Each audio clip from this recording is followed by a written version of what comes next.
எனது அன்பு நேயர்களே வணக்கம். உலகெங்கும் வாழும் பாபு சயின்டிபிக் ஆஸ்ட்ராலஜி சேனலின் நேயர்களே, இந்த பதிவு ஒரு முக்கிய பதிவு. 18 ஜனவரி தவற விடாதீர்கள் என்று தலைப்பு. 18 ஜனவரிக்கு பின்பும் கூட ஒவ்வொரு நாள் மிக சிறப்பாக அமையக்கூடியதாக அமையும். ஒவ்வொரு மாதத்திலும் அது ஒரு முக்கிய நாளாக அமையும். ஆகையினால் தொடர்ந்து இதை கேட்பது என்பது உங்களுக்கு பல நிலைகளிலே துன்பங்களை போக்கி இன்பத்தை நோக்கி உங்களை அழைத்து செல்லும். சரி, அது என்ன 26,000 ஆண்டு ரகசியம் பார்ப்போம். இதுவரை சப்ஸ்கிரைப் செய்யாத அன்பர்கள் சப்ஸ்கிரைப் செய்யுங்கள். பெல் பட்டன் நோட்டிபிகேஷனை ஆன் செய்து தொடர்ந்து இணைந்து உங்கள் ஆதரவை நல்கி உங்களுடைய அன்பு கரத்தை நீட்ட அன்போடு வேண்டுகின்றேன். அன்பு நேயர்களே, இந்த 26,000 வருட ரகசியம் என்பது இந்த பிரபஞ்சம் தன்னைத்தான் சரியான முறையில் இயக்கி கொண்டிருக்கிறது. பிரபஞ்சத்தின் அந்த வாழ்நாளை பார்க்கும்போது மனித குலத்தில் மனிதனுடைய வாழ்நாள் என்பது, அதாவது ஒரு 100 ஆண்டுகளிலே ஒரு செகண்ட், அதை 1000 வகுத்தால் எவ்வளவோ அந்த அளவிற்கும் அல்ல, மிக மிக குறைந்ததுதான். அப்படி என்றால் பிரபஞ்சம் மிகப்பெரியது. இந்த 26,000 ஆண்டு ரகசியம் என்ன? 26,000 ஆண்டுகளில் இந்த சூரியனானவர் அந்த திசை, சூரியன் மற்றும் பூமி ஒன்றோடு ஒன்று இணைந்து சுற்றி கொண்டிருக்கக்கூடிய ஒரு நிலையில இருக்கிறது. அதுல 26,000 ஆண்டுகளுக்கு ஒரு முறை அந்த துருவங்கள் மாறும். 72 ஆண்டுகளுக்கு ஒரு முறை ஒரு டிகிரி சூரியனுடைய அந்த பெயர்ச்சியில ஒரு மாற்றம் என்பது அந்த சாய்ந்து பூமியானது சாய்ந்து சுழன்று கொண்டிருக்கக்கூடிய காரணத்தினால் ஏற்படும். அதனால் மெல்ல மெல்ல இந்த தை பொங்கல், தை திருநாள், உத்தராயணம் இவையெல்லாம், அதாவது வின்டர் சால்ஸ்டிஸ் என்பார்கள், இந்த இரண்டும் ஒரே சமயத்தில் வருவதெல்லாம் ஒரு நாளாக தள்ளி செல்லும். ஒரு 400-500 ஆண்டுகளுக்கு முன்பாக பொங்கல் திருநாள் அல்லது இந்த சால்ஸ்டைஸ் விஷயங்கள் எல்லாம் ஜனவரி 10 இருக்கும், தை திருநாள் கொண்டாடுவதெல்லாம். இப்போது அது 14 15 வருகிறது.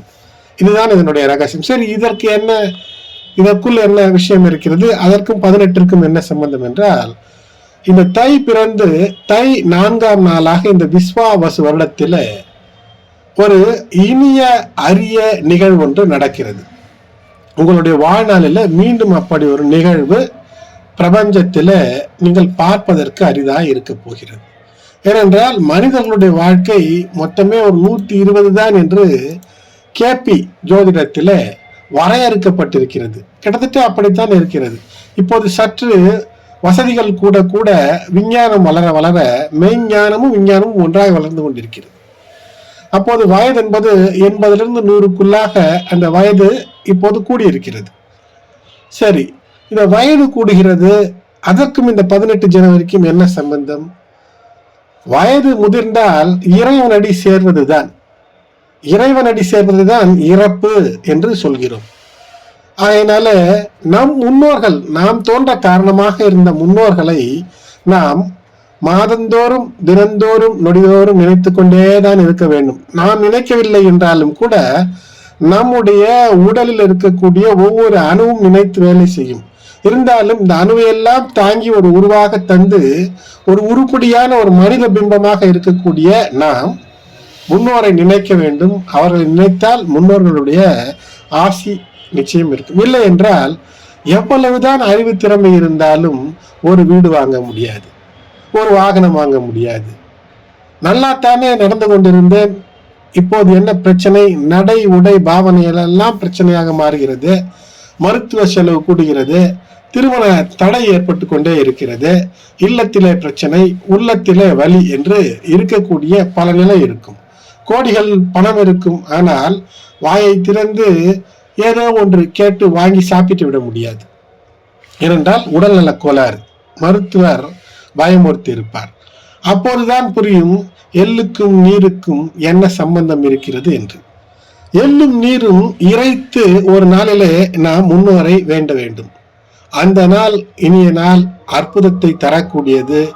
அது தை அமாவாசை. நிச்சயம் மிகப்பெரிய வெற்றிகளை எல்லாம் தரும். பிரச்சனைகளிலிருந்து உங்களை காக்கும். முன்னோர் வழிபாட்டிற்கு ஏற்ற நாள். தாய் தந்தையர்களை இழந்த ஆண்கள் செய்ய வேண்டும். இது மிக முக்கியமான ஒரு நிகழ்வாக நீங்கள் நிகழ்த்த வேண்டும்.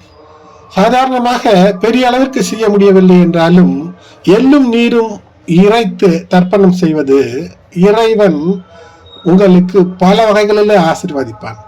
இந்த முன்னோருக்கான விஷயங்களை செய்யாமல் கோயில்களுக்கு சென்று அமாவாசை நாளன்று மாலை வேளையில பல விஷயங்களை செய்தாலும் கூட இறைவன் உன் உடலுக்கு உருவம் தந்த உன் முன்னோரை உருவாக்கிய என்னை வந்து பார்க்கிறாய், அதற்கு ஆதாரம் உனக்கு ஆதாரம் இந்த உடல், அந்த உடலுக்கு ஆதாரமான முன்னோரை நினைக்கவில்லை என்று கருதும் போது இறைவனை வேண்டுவது கூட பயனற்றதாக ஆகிவிடும். ஆகையினால அதிகாலையில எழுந்து உங்களுடைய முன்னோரை நினைத்து அதன் பின் தெய்வத்தை நினைத்து இந்த நாளிலே வழிபாடை துவங்க வேண்டும். 18 ஞாயிறு அதிகாலை 1:20 AM பௌர்ணமி பிறக்கிறது.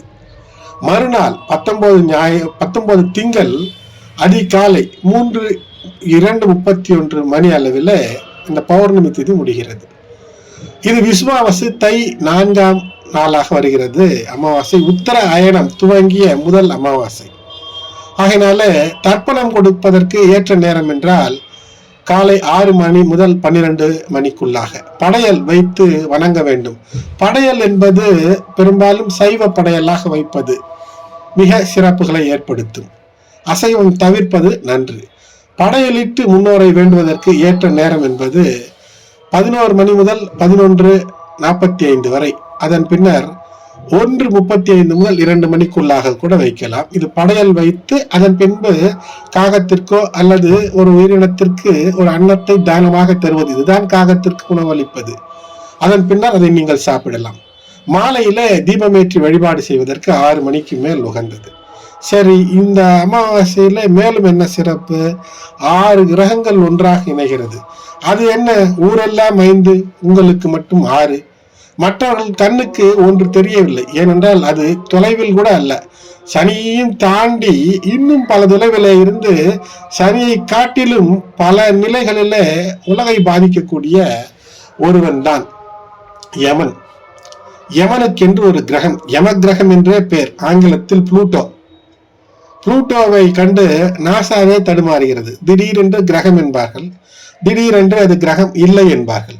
அப்படி ஒரு அற்புத கிரகம். ஆகையினால் இந்த கிரகமும் எங்க இருக்கிறது என்றால் மகரத்தில் இருக்கிறது. அங்கு இந்த லோகம், இந்த உலகம், இந்த பிரபஞ்சம், இதை நாம் காண்பதற்கு, அதாவது பிரத்யக்ஷ தெய்வமாக ஒளி கடவுளாக சூரியன் சந்திரனை முதலிலே கண்டுவிடுவோம். சுக்கிரனும் ஒளி பொருந்தியதுதான். இருந்தாலும் இது பெரிய அளவில் பெரிதாய் அருளை தந்து கொண்டு இருக்கக்கூடிய நிலை. சூரியன் அங்கு இருக்கிறார், சந்திரனும் இருக்கிறார், செவ்வாய், சுக்கிரன், புதன் இவற்றோடு புளூட்டோவும் இணைந்திருக்கிறது. ஆக இந்த நாளில நல்லதை நோக்கி உங்களிடம் இருக்கக்கூடிய ஒரு கெட்டதை விட வேண்டும். கெட்டது என்றால் ஏதோ ஒரு கெட்ட பழக்கமாக இருக்கலாம். தினம்தோறும் ஏதோ ஒன்று சாப்பிட்டு கொண்டே இருப்பது கூட, ஒன்றை தினம் சாப்பிட்டு கொண்டே இருந்தால் அதுவே பிரச்சனையாக மாறிவிடும் என்கிறார்கள். சாப்பாடு, அரிசி சோறு கூட அதிகம் சாப்பிட்டால் சோகை என்று சொல்லக்கூடியதுதான். ஆகையினால் எல்லாவற்றிலும் அளவு வேண்டும். அப்படி அளவிற்கு அதிகமாக இருந்து தீங்கு விளைவிக்கக்கூடிய ஒன்றை விடுவதற்கு இது ஏற்ற நாள்.